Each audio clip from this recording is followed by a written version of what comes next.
Artinya Ya, maksudnya kejanggalan yang Anda temukan di mana saja poinnya, Prof?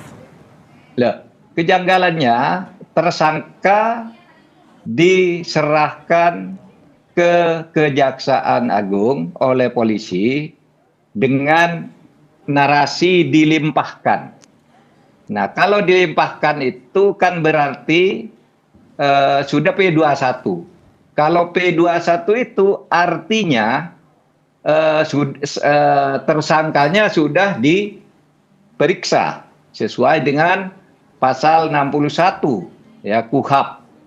Itu kan mengatur tersangka diperiksa dulu, lalu berita acara pemeriksaan itu ditandatangani, lalu barang bukti ya beserta berita acara bahwa sudah diperiksa itu diserahkan. Itu namanya dilimpahkan.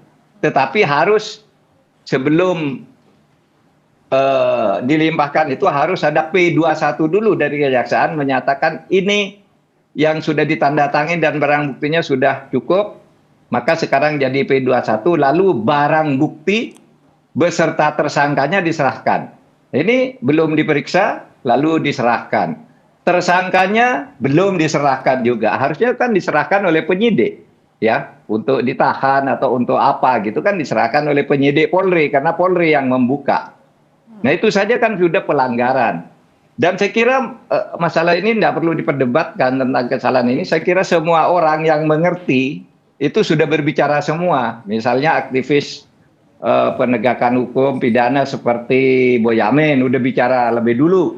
Lalu Pukat UGM, lalu ada Ginting. Semua sudah mengatakan ini salah, gitu. Ya. Oke. Oleh sebab itu ya mari kita lihat perkembangannya. Kesalahan ini mau diapakan? Karena hukum itu, Mbak, hukum itu setiap term itu mempunyai arti stipulatif. Misalnya antara dilimpahkan dengan diserahkan itu kan beda. Kalau dilimpahkan tuh ukurannya hanya satu, sudah diperiksa, sudah P21 dan sudah cukup alat bukti. Diserahkan. Kalau tidak ada itu tidak dilimpahkan namanya. Tapi kemarin Kejaksaan Agung kan bilang sudah dilimpahkan, Polri juga sudah dilimpahkan, padahal belum dilimpahkan secara hukum ya dalam arti stipulatif. Oke. Hukum itu punya arti sendiri, iya. Nah, Prof Mahfud, berarti kalau ada kejanggalan dalam prosedur hukumnya, konsekuensinya dalam penanganan atau pembongkaran kasus ini secara lebih terang benderang, nanti akan apa yang akan bisa dihadapi?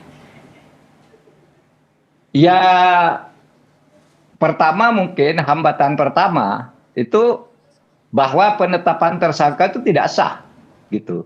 Iya kan? Oleh karena tidak sah, yang disebut tersangka bisa mengajukan pra peradilan bahwa itu dinyatakan tidak sah, gitu. Oleh sebab itu yang paling praktis, yang kemarin itu dianggap tidak ada aja, gitu. Ya kan dianggap tidak ada, kembalikan ke polisi.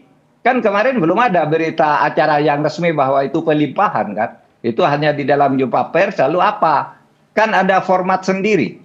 Dari P19 lalu menjadi P21 itu kan ada formatnya gitu.